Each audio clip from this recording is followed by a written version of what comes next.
Welcome to the Digital Marketing Insights podcast, brought to you by Brightside Digital.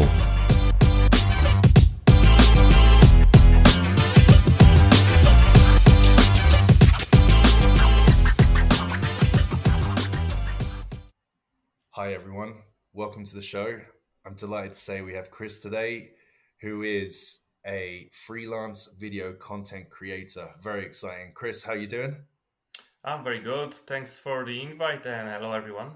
It's an absolute pleasure. Chris, can I start off by asking you your career to date and a little bit about yourself in general? So I was born in Poland. Then when I was 21, I moved into Ireland. At the start, I was just doing regular work in factories and I don't know warehouses. But then the time come, I said like I have to stop it and move on to do something that's interesting to me. So I went to college. Funny enough, it was sound engineering college. I thought I'll be good in editing music and mixing music. But then one of the modules was video production. And then that was the time when it clicked. I was like, okay, this is what I want to do. So I finished sound engineering course. And the first thing I did was looking for internships in video production companies. I was lucky enough to find one quite fast. So I got there, I spent there 9 months, no paid. So I had to support myself somehow. But I went through this, I learned a lot. I learned camera work, I learned editing, I learned basics of After Effects. Um, the 9 months has come to an end and I had to look for something else. So I found another internships, which was only expenses paid. I said, fair enough, okay, I'll take it. But luckily enough, after 6 months, they seen potential in me, so they hired me full time. And another 6 months passed, they made me like head of video production for the global company. So that's where it really kicked off. I spent there 4 years, and then the COVID came. It put me on a layoff because obviously there was no work. We couldn't go out to the clients and film or Of course. anything like that. So they put me on layoff. I spent like 3 months sitting at home. I was like, no, I can't stand it. I have to do something. So I decided to go freelancing. So I had a couple of contacts, like a driving instructor who always wanted some videos to make. So I started with him, start making videos, start looking for clients. I made my website alone. Start like basic adverts on Facebook or something like that, just to kick off really. Went okay at the start, but then I came across agencies who were looking for cameramen and editors. So I applied and they took me in. And since then, it's going pretty good. I have shoots every week. If it's one agency or another agency, I have my own clients as well. So the ball is rolling, really. Yeah. Love it. Love it. And obviously, video is your safe space, but and I've been on your website, I've seen some of the work, and it's clear you're immensely talented. But what can you give value wise in the video industry at the moment to listeners? What would you recommend for anyone out there who wants to produce video content for their businesses? What do you find is getting good results, and what would you recommend at the moment? I think practice is everything. Um, you can be weak at video, but with good practice and good mentoring, you can go far. Um, uh, there are things that you have to be born with, like, I don't know, attention to detail. This is something you must have. It must be in you. And work ethic, obviously, this is something you must have to retain clients. Um, Other than that, I think practice. Know your gear. You need to know your gear well. Know your capabilities, what you can do. Learn new things like drones, new techniques like time lapses, hyper lapses. Use equipment like gimbals. Just put whatever you can in it. Effort and practice will take you far. Wherever you do, or wherever you have been doing before. And is there any campaign work or previous work that you've done that you're really proud of, really successful, that you could tell me about? Yeah, I think I was working for National Statistics Office in UK. They had a census in 2018, I think. So we made all the scenarios for the census officers, role plays, and everything. Like if they approach someone, how they should act. So we filmed everything from start to finish. So I directed and I produced this from start to finish. So I had to hire actors. I had to find locations, make the shot lists, go through the script and put it down as a shot list, make sure everything is in place, make sure like actors have what to eat, what to drink. It was a big set as well. The locations were sometimes Airbnbs. Sometimes we were in the hotels. We had like a wing secured only for us. This was a very big job. It took, I think, a month to produce. It was like 5 shoot days. I can't even imagine how much editing went into it. Few languages. We did it in Welsh as well, which was absolute disaster for me because there's no way I could speak Welsh. But we had good actors at least, so they pulled it off pretty good. Yeah, that worked. I think I was very proud of it after it all was finished. That it actually turned out pretty good. So, Other than go on. so to manage such a campaign, do you find like, can you break down the segments and your involvement in it? Just and I'm sure this will benefit the listeners as well, about how you can look at a storyboard. How do you know to take the shots? How do you know? You've probably got an idea of being given a location, but is there anything that you can help us visualize techniques or things that you like to do that will give us an insight into your process? I think it's the imagination. It's all started from the script, obviously. This is where I came in because there was like business development managers who took the projects off. They went on the meetings with ONS and ONS is National Statistics Office of UK. They called, I can't remember the acronym, what it stands for, but it is what it is. When I had a script, the first thing I did was making a shot list. So using imagination, reading the script, trying to imagine how this should look. And then I was breaking down each segment. This was like a module which was divided into, 12 scenarios. So I was trying to imagine the location. Okay, these are ONS officers. They're going from house to house, so it must be a house, for example. So when I write the shot list, I have, for example, the camera outside, camera inside. Then the officer coming out to the door, knocking the door, someone opens the door, and then the camera focus on the officer only, because the person inside the house wasn't really important. The most important part was the officer and how he act. So once the shot list was done, then there was about locations and actors. So we went into the actor agencies, said what we need. That we need, for example, the Welsh-speaking people. We need diverse actors as well, because we would need, in houses, you never know who you meet. Like we needed like an older lady. We needed a young couple, for example. So it was all handled by agency. Once we had the actors, the locations, and the shot list ready, then we had like a pre-production meetings with everyone, explain them everything, how we see it, how we want to do it, when, and secure the times and everything, and take it from there, book the flights and hotels and everything. And let's talk software for a second. Is there anything you could recommend? Is there anything that you swear by to use when you're editing or creating or adding filters or so forth? My main software is Adobe Premiere Pro, but I really like the way they're linked with After Effects, for example. After Effects is a big player in video production for me because it can like bring your value. It brings value a lot. For example, you can make simple animations. It's not really hard. If you put some practice in it, it's very helpful tool. even simple things like a lower third for interviews, or logo intros, logo outros, some slides in the middle with text.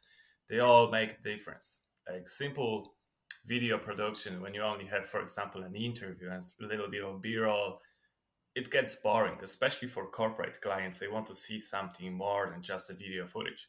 So After Effects is my really helpful tool, which I use on everyday basis.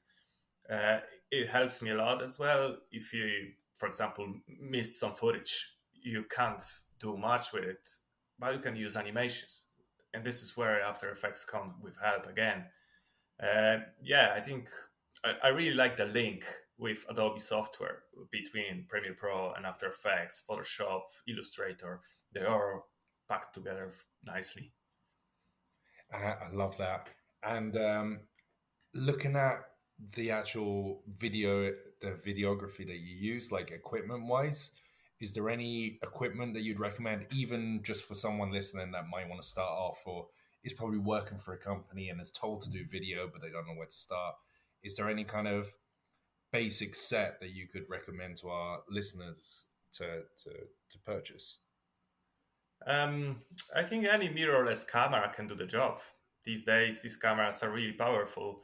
Even if you buy something cheap and it can film full HD, you are in good shape. Uh, of course, you'll need some tools for a start, like basic light, basic audio kit for interviews. You'll need that definitely. So the camera is not only thing. With just the camera, you won't do much. You need some audio, you need some lights for the interviews. It's good if your camera have higher frame rate, because this is a lifesaver very often.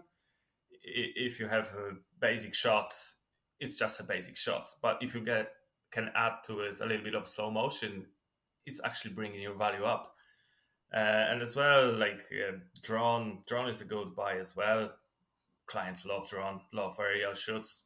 Uh, um, yeah, yeah, that's all I That think. no, really good advice. Yeah, and I suppose you were talking cameras there, so your iPhones and stuff, and probably something as simple as a gimbal could could be just to steady the camera would be a good low cost option for people. Yeah, anything you invest in, it's actually bringing your value up as well. So it's always wise to invest in yourself and in equipment, especially if you're buying something new and not only upgrading.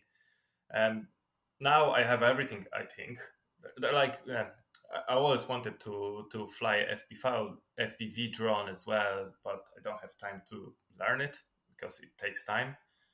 It's cheap. It's very cheap, obviously, but you need a lot of practice to learn that.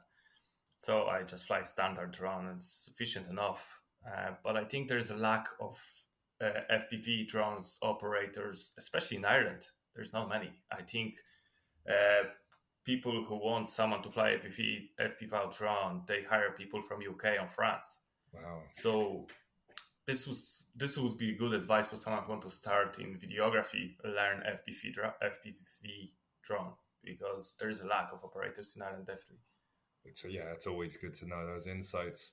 And is there anywhere where you go for new information or learn work for you to upskill into? I'm self-taught in everything, but I like to use like Instagram channels, or like industry experts. Watch industry experts, because this is the only way you can develop your taste. If you don't have taste, your videos will be bad.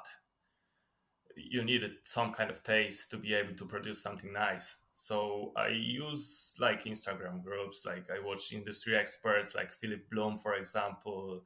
Um, Maybe like groups like Kamerlust as well. They do a lot of examples of nice work, so you can watch that and learn a lot from it. And as well, I watch ads, ads in the TV. I think I never skipped ads when watching film or something on TV, Yeah. because I like to watch them.